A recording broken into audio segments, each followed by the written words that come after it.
It's Lucy Litch, and this is Tiny House Conversations. It's the Australian-based podcast where I interview experienced tiny houses, tiny builders, and adventurers in the tiny world so you can discover how to create, build, and transition into tiny life.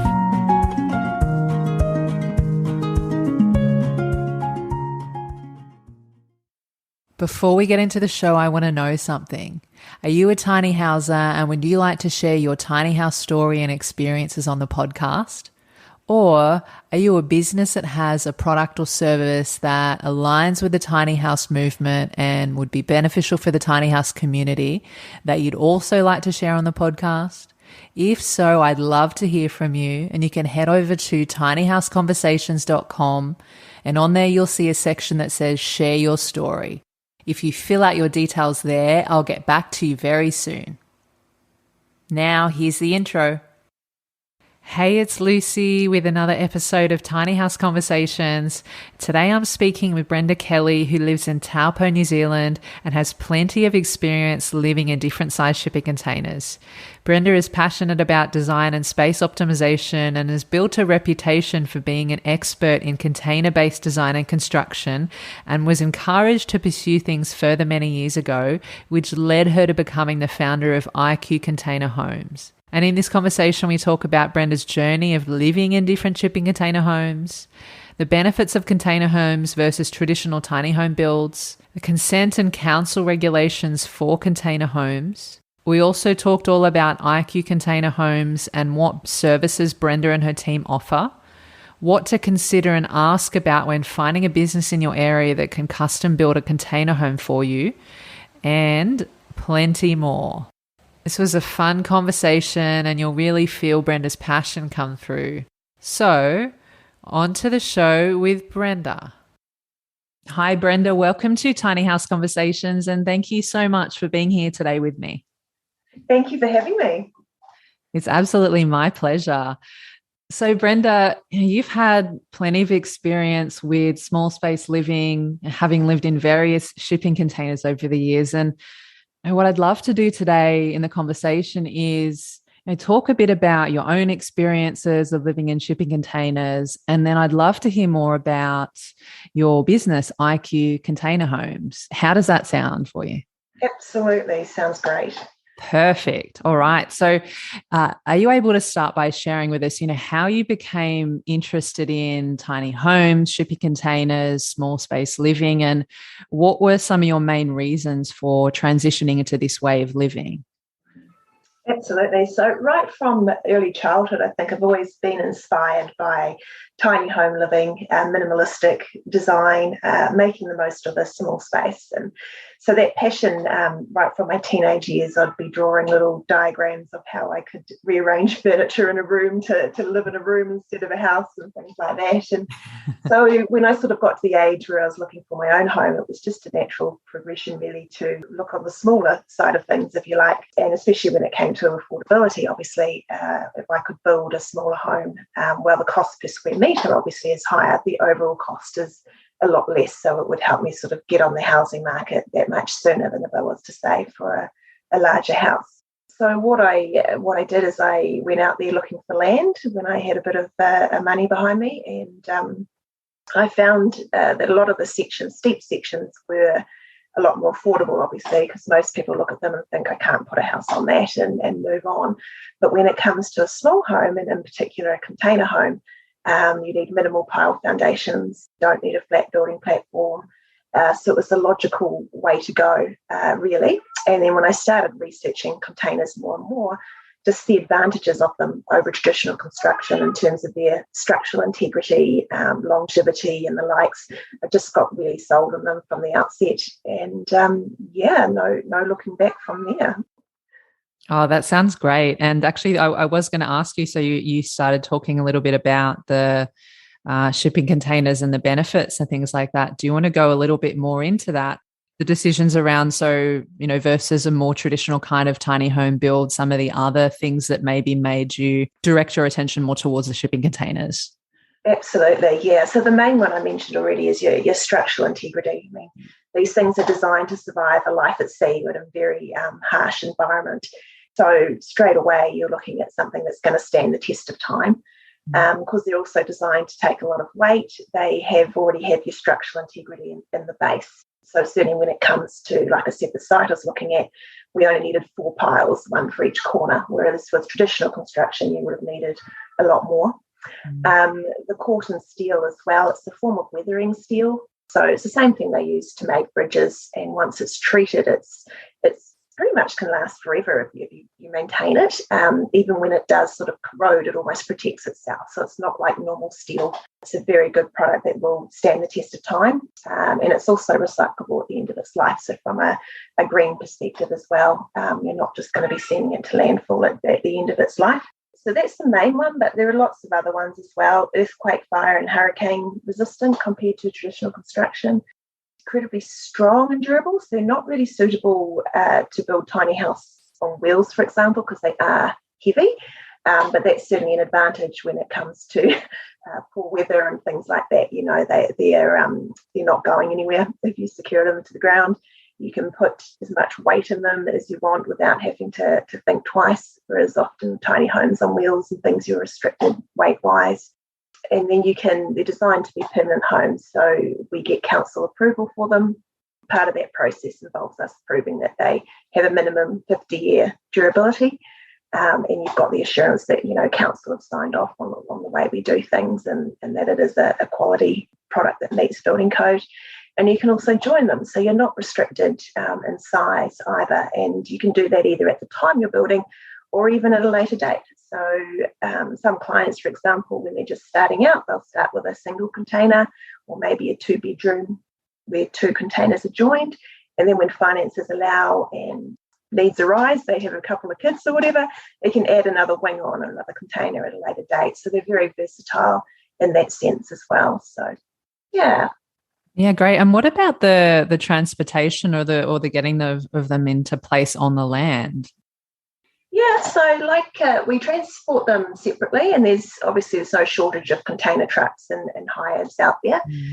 So it is quite cost effective to move them around the country. You don't need to tow them or anything. They literally go on the back of a truck, and they can either get hired directly onto foundations if you're in a position to pull up right next to your build site, or even if sites are a bit more difficult, as long as there's a crane that can sort of park nearby on a level platform and then pick it off the truck and put it onto a side. They can lift over other houses and sheds and fences and things like that as well. So that's another advantage.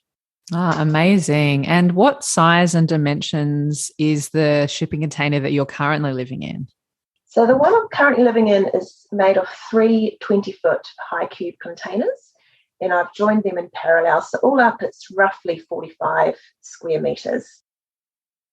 So I know that you've been on quite the journey where you started off living in a shipping container that was a bit smaller, 20-foot container, and then I think it was 40-foot, and now you're mentioning the 3 by 20. I'm wondering what that journey and that progression was like for you, you know, starting off in like a smaller space and then progressing on and on to where you are now. So the first tiny home was probably more out of necessity more than anything, but also a bit of a learning curve. So the section that I mentioned earlier, I managed to purchase, and then I realised that the amount of time it was going to take to get council across the line for the main home I'd planned for it was going to be probably 12 months or more, and I just wanted to get out there and live on it. So I basically bought a secondhand 20-foot container, and I don't recommend that clients use secondhand containers. We use new single trip ones. But this was a learning curve, and it was became a father-daughter project just to do that up, to get me out on the land and have me stop paying rent until my main home could be built. So we converted a little 20-foot container. We actually only converted 2/3 of it to keep it under 10 square metres. And there was a New Zealand building code at the time. If you could keep under 10 square metres, you had a higher chance of avoiding the council eye. So we did that, and I lived there for a good 12 months or more. It was completely off-grid, so sort of got a bit of experience with the solar side of things, water tanks, toilet off-grid system, but it got me out on the land, and I just absolutely loved it. I'm quite proud of the design we came up with. It worked really well. And then when I'd managed to build my larger home on the site, which is a 40-foot with a 20-foot, and moved into there, and I actually rented out the unit, so it served as a passive income while I was living there. So I lived in that main home. This is up in Auckland for, goodness me, I'm losing track of time, probably would have been 6 or 7 years maybe. And I was a little bit over the big city life. Traffic was doing my head in. So I found a section in beautiful Taupo region in the centre of the North Island here. That was, again, it was sloping, so it was affordable. It had lovely lake views, and I just fell in love with it. And I decided to build down here. By that stage, I'd managed to save up enough money to do that while keeping my Auckland property. So that sort of served as a display home for my business for a couple of years while I had a tenant in there as well. So again, I had that passive income, and then I built my place down here in Taupo. And I've loved each and every one of my designs, to be honest. I do get asked a lot, which one do you prefer? What would you do differently? And I think just the amount of time I put into the design from the outset and make it site-specific as well. So, for example, if you've got views or sunshine, you make sure you've got your windows in the right place for that. I'm not sure I'd change anything on any of the homes that I've built for myself. And I've loved each and every one of them. So don't ask me to pick a favourite. I wouldn't do that. And I guess I love that you said, though, that you wouldn't change anything, because I feel like also, when you go on these, when you have these different experiences and you're growing and you're evolving, that you're, I guess that can be a reflection of what comes out in each space, like maybe where you were at in your life, initially was your first container home may have been reflected in that, and then you kind of evolve and progress from there. And each probably served a purpose. And so, I think it's really beautiful. And there's something to be said from just, learning things along the way and allowing things to be exactly as they are. And there's also more and more, especially nowadays with sort of apartment living becoming more common, more sort of furniture solutions for tiny houses. So, and I'm a huge fan of convertible furniture, of dual purpose things when you're in a small space. So right from my first home, I had a couch that had storage and converted to a bed. But now I've moved into slightly larger ones. I still make sure I have that facility. So all my homes have been able, with the exception of the first one, I've been able to sort of sleep 6 or 7 people just through convertible furniture. So my office in my current place my desk converts to a double bed, so I can have friends to come down. I've got a sleep out with a couple of single beds as well. So even if you're tiny, you don't feel you can't entertain and things like that, because I think with the right furniture and solutions, you can still have friends around, you can still do all the things you would normally do in a larger house if it's sort of designed and kitted out right. So yeah, definitely. It's this functional and efficient use of space and having multi-purposes for so many things, as you mentioned. Yeah, I see that a lot. And I'm wondering, were you involved in the building process of each of your container homes and the design and all of that on the inside? Yeah, design, definitely. Building, not so much. You wouldn't want me on the end of the welder. I'm sure maybe with my clients.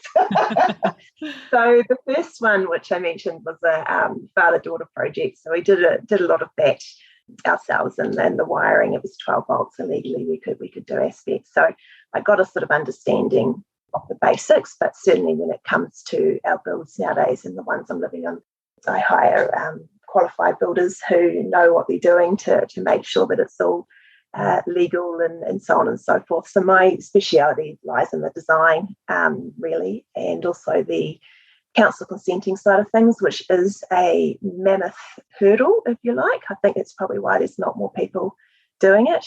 And I've had just about every single question thrown at me over the years from council, and have a wad of paperwork about 3 inches thick to throw back at them when they ask questions around, this doesn't meet code, or what about this, or what about this. So that's, I guess, where my skill set lies, and then I leave the actual building to the experts. Yeah, that's promising about what you mentioned with the council stuff, and I would love to come back to that a little bit later, because it's definitely something that is one of the main questions when it comes to just the small space living, the tiny house living, shipping containers for sure.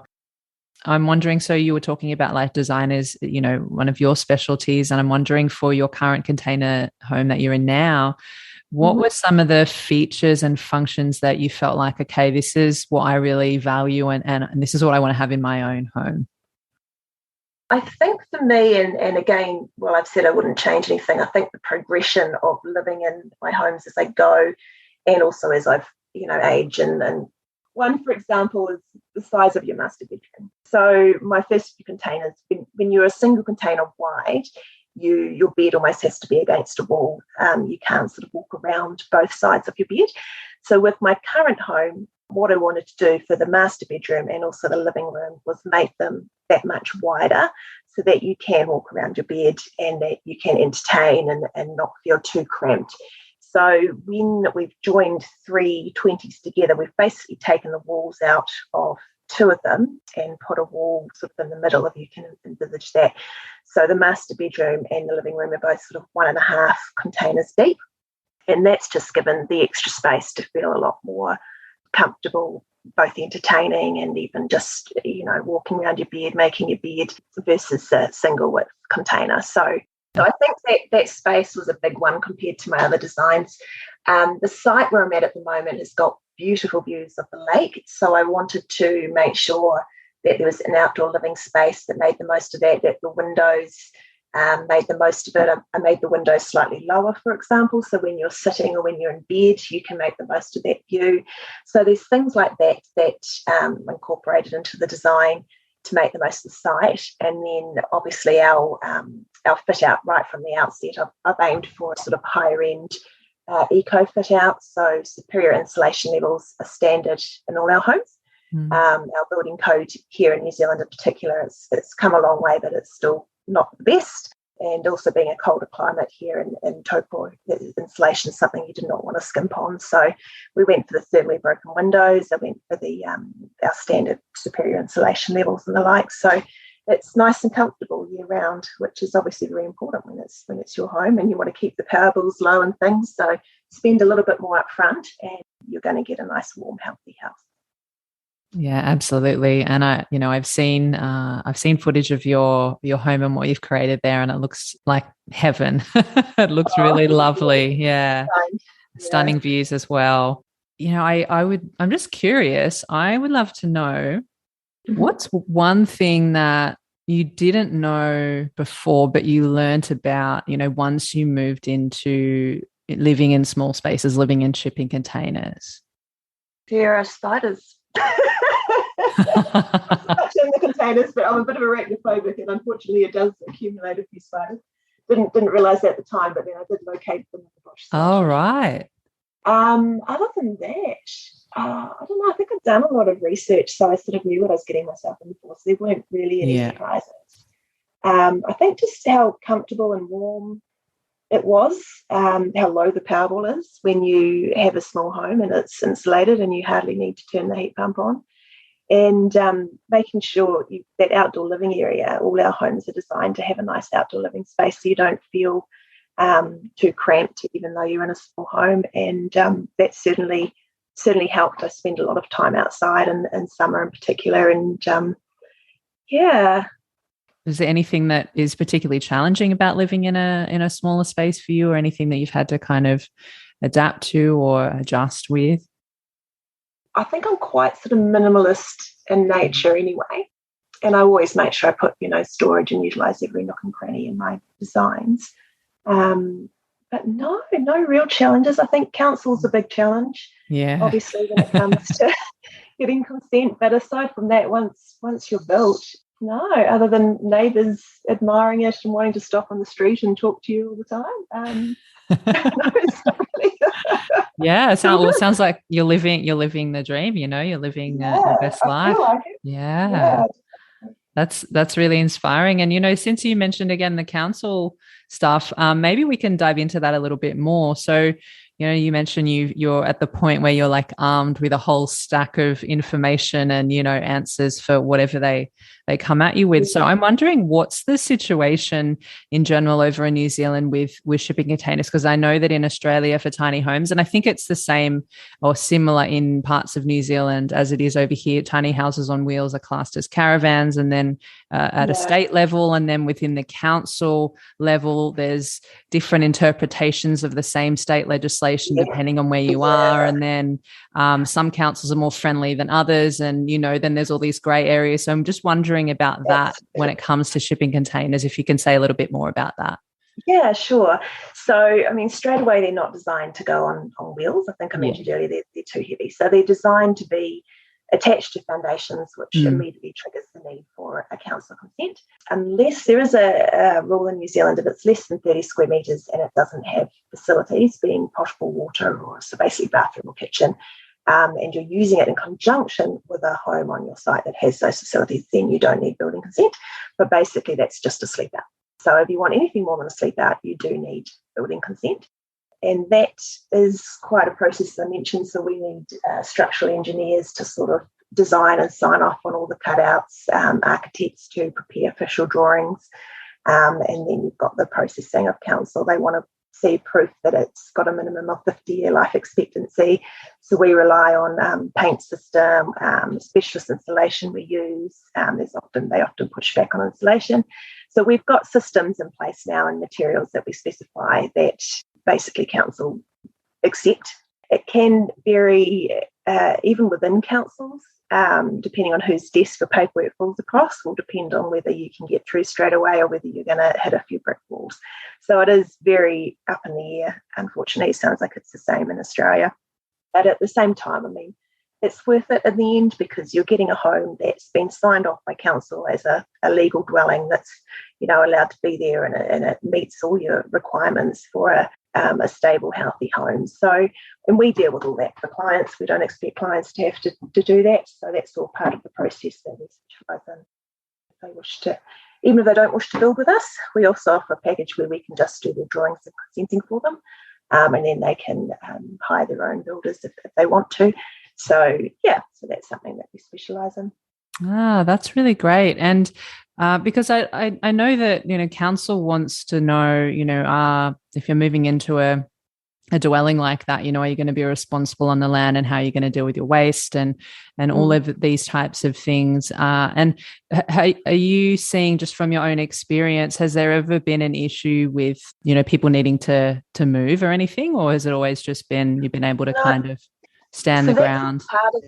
Part of the consenting process in New Zealand, at least, we have to show how they're connecting to water, power and waste, or if they're going off grid, where their water tanks are sitting, what their waste system is, and often that will need to be signed off by an environmental engineer and designed specifically for the site and the soil and things like that. So that's all part of the consenting process here in New Zealand. So that being said, though, obviously if you did want to pick it up and move, because that's one of the advantages of transportable homes in particular, you can still do that. The code of compliance, which is what we call the council sign off on buildings, that would go with the building. So if you wanted to sort of move it at a later date, you've got that assurance wherever it's going to satisfy council that this was built according to code. And then it's just what we call your site works, which would be your foundations and your services connection or provision of, that you'd need to also get through council at your new site. Right. And do you need to apply for all of this? Like, how far in advance would you need to apply for all of this typically? So legally, you're not meant to start building until you have building consent. That being said, you have to have it before your first inspection. So sometimes, especially with long lead times at the moment, and with council, they're meant to process within 20 working days, but with the amount of builds we're experiencing, it's not uncommon for that to move out to a couple of months or more. So we certainly, the second clients sign up with us, we book them in, and we try and anticipate when consent would be due, so that when it is due, we're ready to rock and roll and we have the materials and we can start straight away at that point. I think that's amazing that you offer that with your service, because I know it is a bit of a barrier to entry. Like speaking to a lot of different tiny houses or people that are interested in this way of living, is because of the grey areas, and then sort of approaching that on their own can be a little bit daunting, or they don't know that process, or they're not armed with a whole bunch of, what the regulations are, and then what all these nuances are, and what are the ambiguous terms that are loopholes and all of this. So that's really amazing that you do that, because I think that really brings down that barrier to entry for a lot of people. Definitely. And I mean, I've been through it all myself, so I know how frustrating it can be. So the last thing I want is to my clients to experience that as well. Yeah, for sure. You took one for the team. I took one for the team. That's right. Yeah. I love it. And you've also, since moving onto the land and into the current container homes that you're living in, you mentioned that you've built another container home which you're renting out as an Airbnb now. What are you able to tell us a little bit more about that? Sure. So the site that I've got here, and I guess this is the same for a lot of sites, when you're putting a tiny home on it, there's often room for a bit more. So I built a Airbnb rental that's comprised of two 20-foot containers. So it's a studio come one bed. It's sort of got sliding doors, so you can make it either open it up to like a studio, or you can close off your bedroom if you want. And I built that for a few reasons. One, obviously, was for a bit of passive income, where it's a bit of a tourist town here, so there's no shortage of people wanting accommodation. And the second one is I have aging parents, as I'm sure a lot of us do, and I wanted somewhere where they could come and stay and still have their independence, but be close by. And case in point, actually, they were just down this weekend, and my mother's had a shoulder surgery. And this unit I've designed with universal design principles, which essentially means it's accessible design. So it features things like a completely level entry from your parking right through the deck, through to the home. It's got slightly wider doorways and passageways to accommodate the likes of walking aids, lever handles and lever tapware, so people with a bit of arthritis. There's a whole lot of things like that we've built into this home. Grab rails being the other one. The grab rail was the main reason my mother could come and stay, because she needs a bit of assistance when it comes to the bathroom. And so we got what's called a LifeMark rating on it. So LifeMark, the organisation in New Zealand it's a non-profit organisation that publishes out universal design guidelines. So it has recommendations around these things that I've mentioned, along with many others. And we built it to get a 3-star LifeMark rating. So it means people, be it aging or they're just slightly handicapped or disabled, it's somewhere where people can come and stay and make full use of the facilities, where there's not often a lot of those options around there in the accommodation market. So that was something I wanted to do, especially with the aging generation when it comes to resale, for example. The fact that I've got a home and an income, and the income is suitable for aging parents or loved ones or whatever the case may be, I just feel like that's an extra feather in the cap, so to speak. And it's turned out really well. We've had really good feedback. So, yeah. Oh, that is so lovely. And, it brings up something that I know I've talked about on the show before. You were talking about your parents. There is this idea of multi-generational living, that these small spaces allow that to happen on land where you can be next to each other or really nearby on the same piece of land, but also maintain your independence and be more present and connected in each other's lives. And I think that is such a one for me, and I know for many other people, one of the biggest appeals to this way of living, because I think now more than ever we all need that connection. We need to come back together and to Definitely. to have that family unit like it was before. And this comes to mind like that. It takes a village. That's right. Yeah. Costs rising and land in particular being the most expensive component. By putting more than one house on the land, obviously it reduces the cost for all parties. So it's becoming financially a solution to a lot of people who otherwise couldn't afford a place of their own too. So. Yeah, absolutely. And I love that you've kind of been so thoughtful about making that that extra home there, friendly to those that are maybe less able. So that's beautiful. I'm wondering as well, if you don't mind, like what were the total costs of your home and then the extra container homes as well? Yeah, no, that's fine. I'm quite open. I mean, it's the number one question I get asked is how much. So Yeah. we actually publish prices on our website for our standard designs. It is just an indication as you're aware, costs are increasing all the time. But as for these homes, that latest one I was telling you about, the 220-foot cost me roughly 200,000 all up. So that includes all the connections and council fees. And my main home, the 320-foots, and it's also raised. There's a carport underneath. So there are a few additional costs involved with the initial driveway and decking and the like. And I think all up that cost me around about 300,000, including all the driveway and the council fees and the deck and, the works.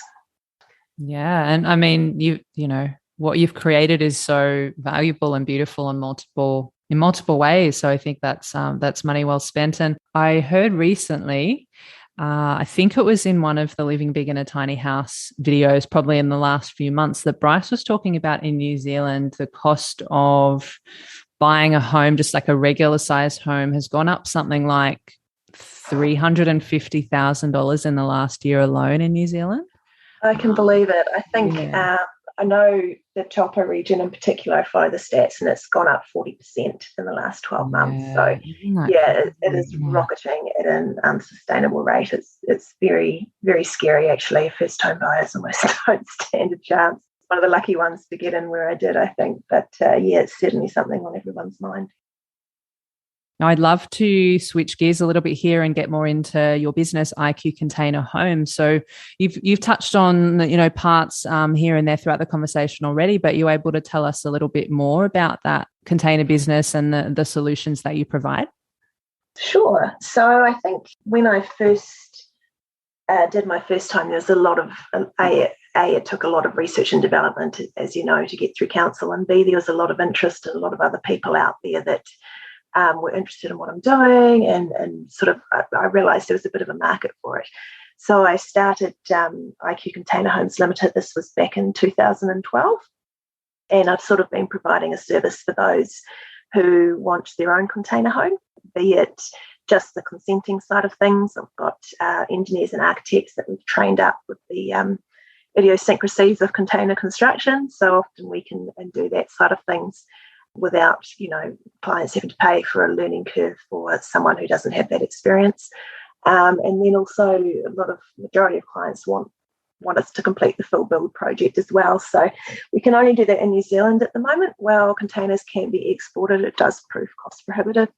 But for our New Zealand clients, we have builders both in Auckland and the North Island who service our North Island clients, and Christchurch as well for our South Island clients. So once we've sort of finalised a build, and we have standard models on our website, but if clients want something a bit different for an upfront fee, we can sort of custom design them the home of their dreams, and we get that through consent, and then our builders will build either in Auckland or Christchurch. We do as much as possible off-site, which is one of the advantages of container homes. You're minimising the site disturbance. You've got supplies at your doorstep, so you can sort of keep lead times and costs down that way. And then we deliver it to site and finish it off once it's on site. So whether clients are just after a design or a full build, we can help them out when it comes to anything container related, really. Amazing. And how much customization is possible for the container homes? The world is your oyster. It's the budget that comes into play more than anything. Yeah. But also as well, and this is why we have what's called a custom concept design package, which is $750 plus GST for a small home, or $950 plus GST for a larger one. And that's when I sit down with clients, and we a lot of time clients will have an idea of what they want, and they'll come with a sketch. And 9 times out of 10, I have to sort of say, have you thought about this? Have you thought about this? This isn't practical. This isn't practical. Just things like, and a perfect example, there's so much information online, or they've seen a picture of some container overseas somewhere and think we want that. And I'll take one look at it and think, oh my goodness, it's covered in glass. It's not going to be suitable for our climate. It's not even a container half the time. It's a cheap thing that's made to look like a container. And it's Yeah, it's interesting working with clients and their designs and just sort of aligning them to what is anything's possible, not everything's practical, I think. For example, like with our designs, we try and keep the plumbing to one container to minimize your costs, to minimize having to join them on site and then do work. There's a whole lot of little things like that. Windows I've touched on. Well, it might look great with an entire wall of glass. You are going to burn, get really, really hot in summer and really, really cold in winter. It's just not practical for our environment here. So even if you go triple glazed, UPVC or whatever, your glass still just has a fraction of the R value that a solid wall has.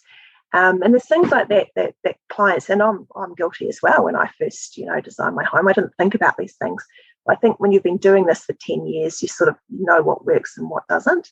So that's sort of where I can sort of work with clients and share that knowledge. And also things like passive solar design. Like if you're going to be north facing, you're going to want some eaves there and so on and so forth to make sure that the home not only meets their lifestyle, but that maximizes the potential of the site where they're putting it as well. You want to come back to something you mentioned before as well. You said that you don't generally recommend secondhand shipping containers. Can you talk a little bit more about that and why? Sure. Yeah.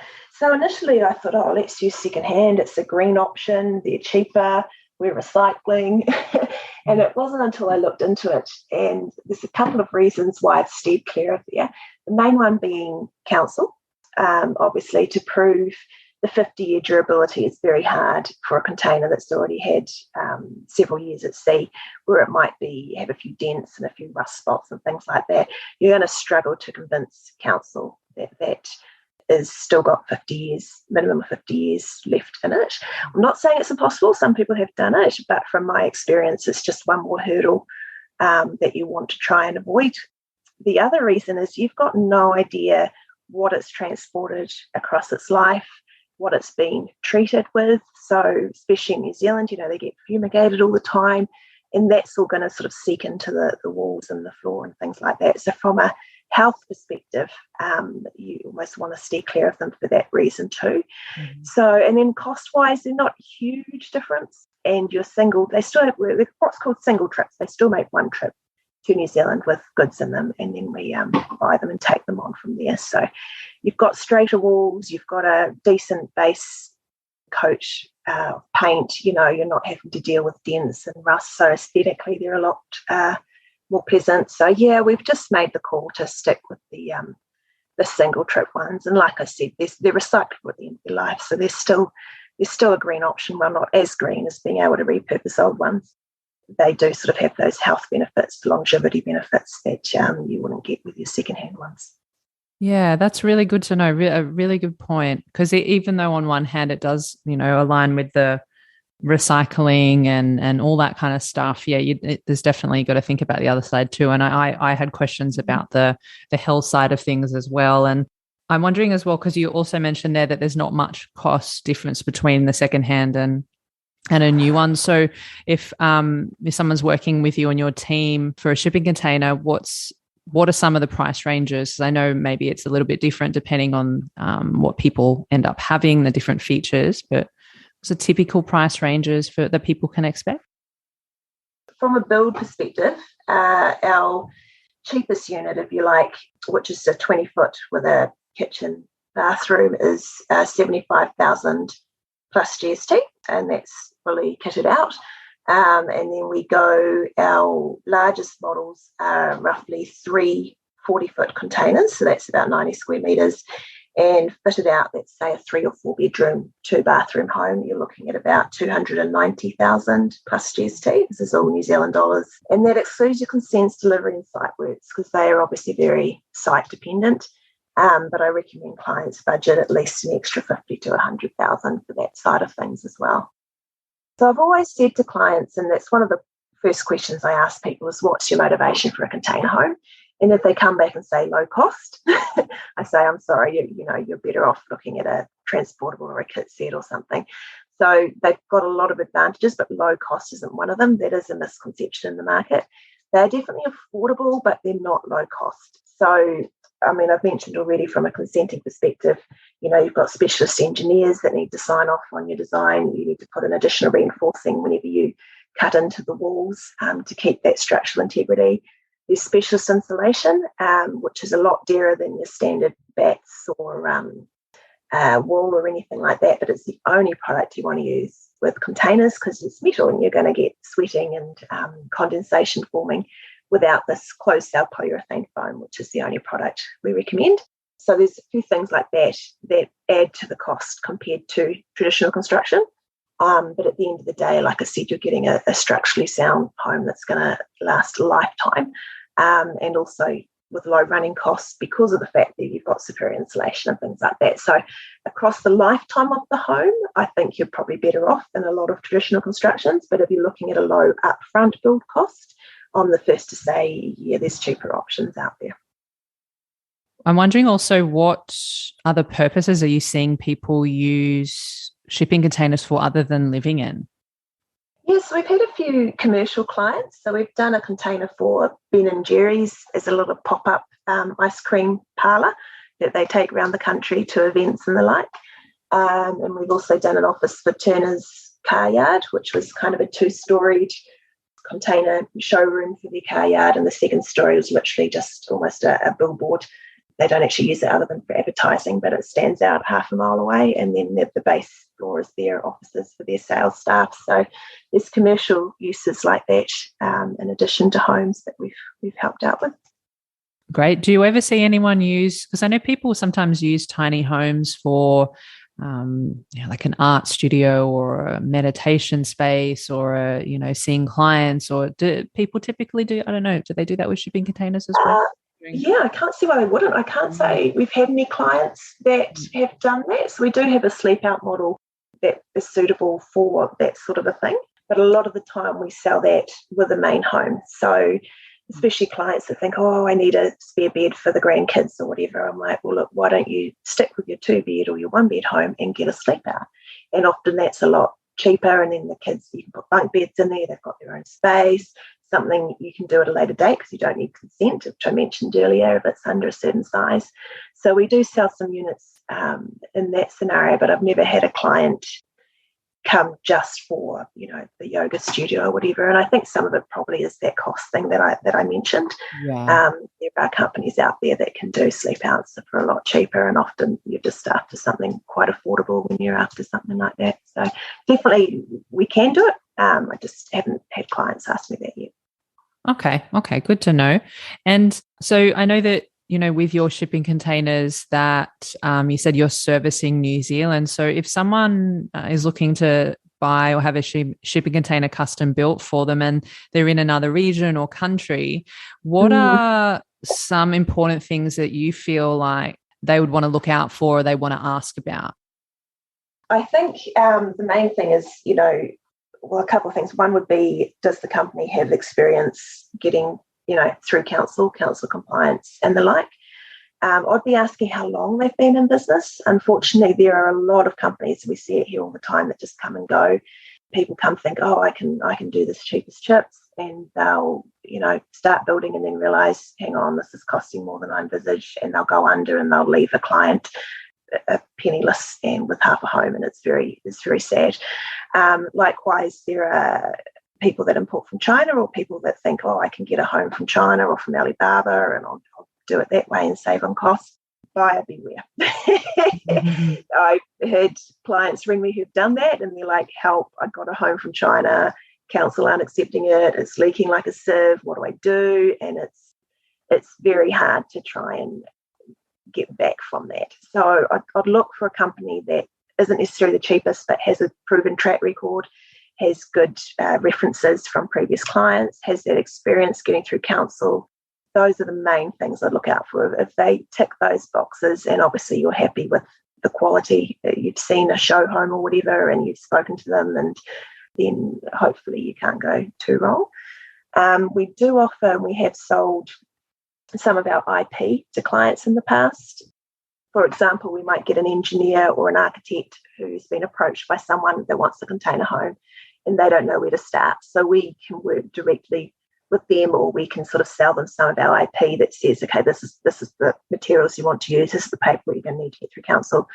And that can be for overseas as well. Obviously, we can't guarantee that our building code is the same as overseas building codes. So, we say, look, this is what we use to get consent in New Zealand, but you need to make sure, or employ whoever you need to modify things to make sure that you can get consent wherever it is and meet your building codes.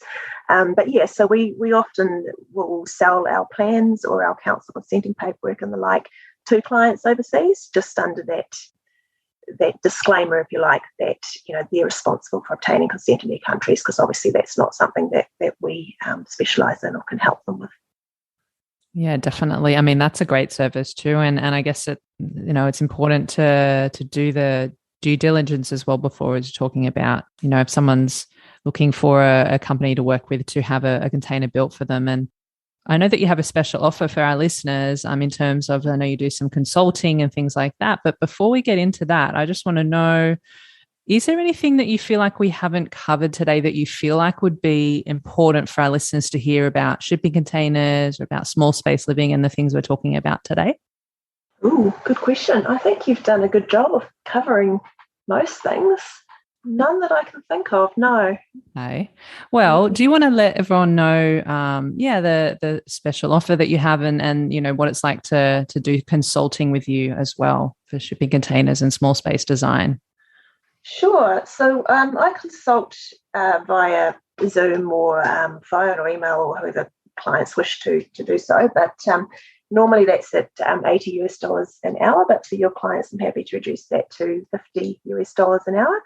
And generally 1 hour is all you need. So it's sort of an offering for clients who are thinking about building a container home. Perhaps they're not quite sure, or perhaps they have a design in mind, but they're not sure if it's going to work. And basically I'm yours for an hour. So you can ask me everything and anything about container homes, about materials, about the costs, about the design. And I can just sort of help guide you through the process, if you like, to make that decision, whether it is something you want to proceed with. Obviously, there's no obligation. You don't have to use us or anything. That's purely just a 1 hour consult for $50, and you can pick my brains. Oh, that's so generous. Thank you so much for offering that. And I know that you are a wealth of knowledge in this space. And so, for anyone listening, get in touch with Brenda, take her up on that offer, and let her know that you listening to Tiny House Conversations. And yeah, I think that there's something to be said about, you've had your own experience in this space, living in shipping containers and then, helping clients and starting your own business around that. And so there's nothing better than having that direct personal experience, because you know what works and what doesn't. You often understand what people are going through, and obviously you have the council regulation thing under your belt and so many other things. So I think that's a really valuable offering and service. And thank you for such a generous offer for our listeners. Oh, no, it's my pleasure. Yeah. And do you want to let everyone know where they can find and connect with you online? Where's the best place? Sure, probably our website. There's a lot of information on there, including a gallery of our builds, so you can sort of see our standard models and the fit out, along with our standard designs and pricing. There's frequently asked questions. And that website address is iqcontainerhomes.co.nz, or .com will get you there as well. Oh, perfect. I will link everything in the show notes. If you're listening, you can get the show notes at tinyhouseconversations.com. And just want to say thank you, Brenda, so much for your generosity and your time and your sharings today, your experience and all about shipping containers. It's been really lovely to have you. So thank you so much again. Oh, you're most welcome. Thank you for having me. It's been a pleasure. Absolutely. And if you're listening to this episode, thank you so much for taking the time out of your day to be with us. If you want more Tiny House Conversations, stay tuned for new episodes every Thursday, and I'll see you next time. Thanks again for listening. And if you enjoyed the conversation today, you found it valuable and you want to support the podcast, the best way you can do that is to share the love. That way I can keep bringing you more tiny house conversations to help you on your own tiny journey. So here are 3 ways that you can support the podcast. Number 1, if you have a friend or family member that you feel would benefit from hearing these conversations, feel free to share it with them, email them, text them, send them a telegram, do whatever you need to do to share it with them. Number 2, if you hit the subscribe button, you'll know exactly when the next episode is live. And number 3, if you head on over to Apple Podcasts or wherever you're listening to podcasts and leave a 5-star rating and review. Thank you so much in advance. I appreciate you, and I'll see you in the next episode.